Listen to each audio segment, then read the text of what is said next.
Hey folks, me again, Shannon Fox here, Devoted Patriots 2 channel. I just wanted to give everybody a little bit of insight as to what's going on as far as what we know and a little bit of my own speculation with this China ordeal.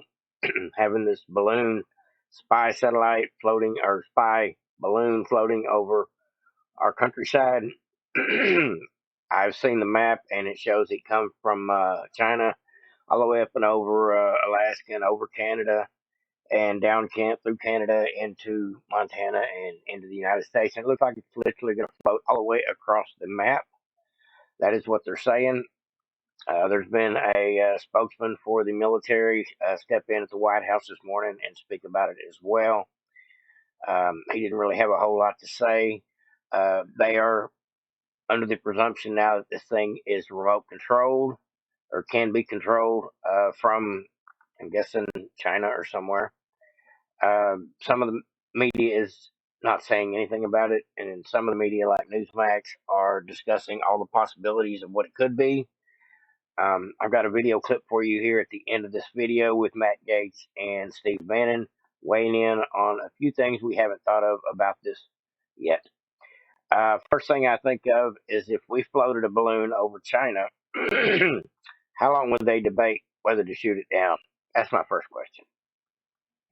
My second question is, if this thing has maneuverability, why is it still cruising over our land? Why don't they take it out to sea? Because they know it is obviously headed in the wrong direction. Number three, why is China already lying about its capabilities? That's proven to be a fact at this point. Um, why is Joe Biden not doing anything about it? And why are some people so adamant about shooting it down? I think I would commandeer it. I would find a way to retrieve that thing, bring it to the ground. That's the best answer. That's the answer that I have not yet heard. I've heard blow it up. I've heard let it float by. I've heard it. Let's look the other way and not do nothing from the Democrats.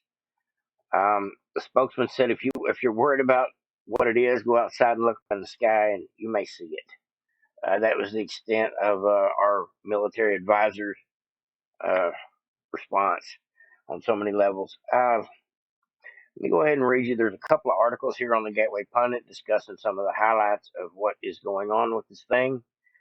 Um, the military advisor said at the Pentagon said that this thing has been confirmed to have a payload on it. And when I heard that, I thought, oh, not good.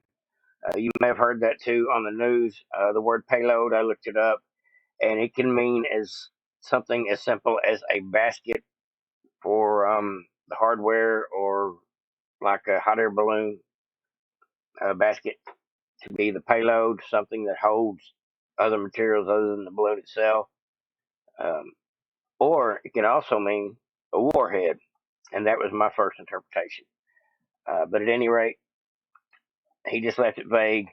Didn't realize there was actually two different definitions of that, but for the record, that's what's going on. Let me go ahead and get into a little bit of this article and show y'all some maps. It says a NOAA air current model shows the China balloon is expected to traverse the United States heartland through the Midwest and southern states on Friday before heading out to the Atlantic Ocean, overpassing United States Navy bases. And this is one of the things I was concerned about. At Newport News, Virginia, Joe Biden refused to shoot down the balloon. However, Secretary of State Anthony Blinken canceled his trip to Beijing in protest. I don't think it was in protest. I think it was because he didn't know how to handle the situation. See the map, folks? It's going to just float on through. Um, I think if this thing, it does nothing more than spy on our land. This thing could be handled two different ways. It could have been an accident that needs to be handled up on by being brought to the ground in the most peaceful ways, or this thing could be something nefarious. And we both know there's both of those options. And we're not going to find out the truth until something is done about it. And how we handle it is part of the problem too, because if this is just a signal flare from China to push the needle forward to see what they can get away with, which is my suspicion. Let's move a pawn up in front of his king and see what he does if you're playing chess. This is a maneuvering move for the Chinese, I'm sure. Uh, that's a lot of people's response to it. Maybe true, very good possibility. But they're never going to tell us the truth about it. That's what I do know. The only way to really find out is to literally bring the thing down and dissect it. Now, if we do nothing about it, that tells a story. If we react to it, that tells a story. How we react to it, that tells a story. China is putting their feelers out there in our business, in our technology, in the way they handle Biden, in the way they dealt with us when we uh, had um had a meeting with them in Alaska last year with Biden, or about 6 months ago with Biden and the Chinese. Um, the Chinese knows when they smell weakness, and that's just my opinion. But that's that's what it is. What it is at this point. Read y'all this what this general, this brigadier general, press secretary had to say. Says he is a DoD settlement on high altitude surveillance balloons. Attributed to the Pentagon Press Secretary General Brigadier General Pat Ryder, the United States government has detected it is tracking a high altitude surveillance balloon that is over the United States right now. The United States government, to include NORAD, continues to track and monitor it closely. The balloon is currently traveling at an altitude well above commercial air traffic, and does not present a military or physical threat to the people on the ground. Instances of this kind of balloon activity have been observed previously over the past several years. Once a balloon was detected, the U.S. government immediately protected against the collection of sensitive information. Now, how did they do that? It's a good question. How did they protect? China issued a statement on Friday morning saying, regretting what it claimed is a civilian science experiment flying off course.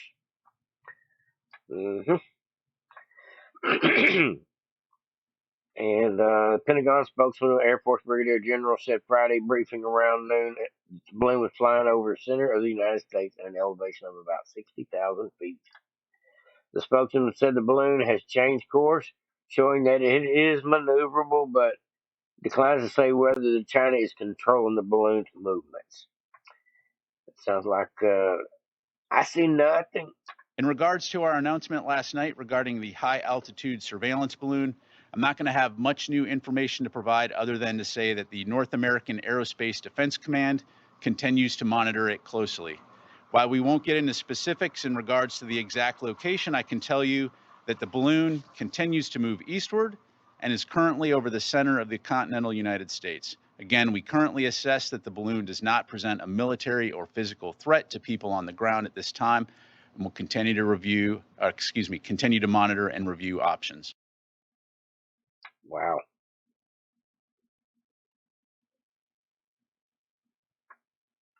Listen to this part, folks. It's right here kind of shocking. Awesome. Is the position of the balloon classified? Phil, right now, what we're not going to do is get into a hour-by-hour location of the balloon. Again, we're monitoring it closely. As I mentioned, right now, it's over the center of the continental United States. That's about as specific as I'm going to get. But I understand it might be inconvenient, but does the public not have a right to know if the balloon The public is over their certainly state? has the ability to look up in the sky and see where the balloon is. Wow. What kind of answer is that? That's ridiculous, folks. I'm with Trump. Let's bring it to the ground. I don't think shooting's necessary. Why don't we bring it to the ground, dissect it, and give it back to China?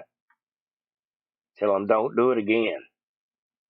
I don't think it's an act of war, but I do think it's an act of surveillance, if nothing at the least.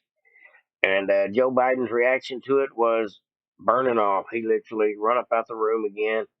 When reporters tried to ask him the magic question, "What's going on with the balloon?" Now, there is some more news coming out about Hunter Biden, but it is just dribs and drabs. In a few days, I will give you a full follow up of what we know so far this week.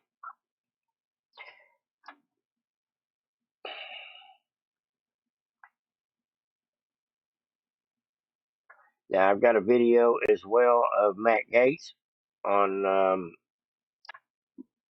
with Steve Bannon on Real America's Voice. And let me go ahead and back that up, and we'll get into that together. It's Matt Gaetz and Steve Bannon here together on Real America's Voice discussing this China balloon issue. Matt Gaetz got some points on this that I hadn't really thought of yet. It is a good insight from both these guys. Let's check it out together. Let's go ahead and listen to some of it. I won't play you the whole thing. You see where it's at, Real America's Voice on the War Room. It was on there this morning. You're welcome to go check out the full episode, but I'm going to play you a short clip of it because I thought it was worth listening to. Explain a little bit more about this China balloon incident.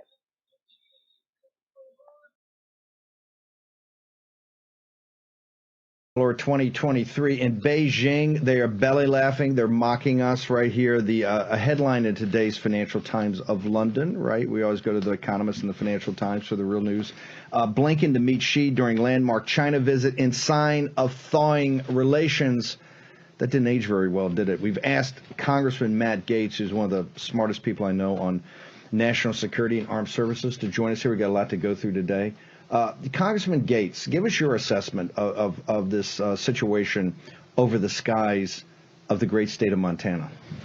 Well, this is the consequence of a totally predictable foreign policy, right? They see Blinken and Biden as paint-by-numbers strategists, not even strategists. This would have never happened under President Trump because you like the unpredictability. Of course, because they would not have known what would have been the consequences. An additional 1,500 torpedoes might have showed up in Japan the next day if they did this. Right. Or you shoot down some over mainland China, not over Montana. I think that really gave Trump an ability to reign over an era of peace in the world, and now we see the negative consequences. This is obviously a result or direct, I think, reaction to the basing decision in the Philippines, which is very important. You have to also think that China may be trying to bait the United States into disputes over appropriate rights in the air. Because we would say, look, we shoot this thing down, it was over our airspace, then does that give some sort of pretext for China to take some action? Geosynchronized satellites we have maybe over that part of the world? Well, not just that, but there are sorties that are being flown, very frequently by our allies, by our service members in the South China Sea over areas that China is claiming their jurisdiction. And so if you create this sort of jurisdictional pretext, you could see things escalate there very quickly. You're saying, is what you're saying that this is more political information warfare, that part of unrestricted warfare they do, versus actually the national security? If we knew that this balloon was getting information from our sensitive ICBM sites and transmitting it back to China, and we did not shoot it down, that would be the dumbest in a series of dumb decisions from the Secretary of Defense and from this president that we have possibly seen.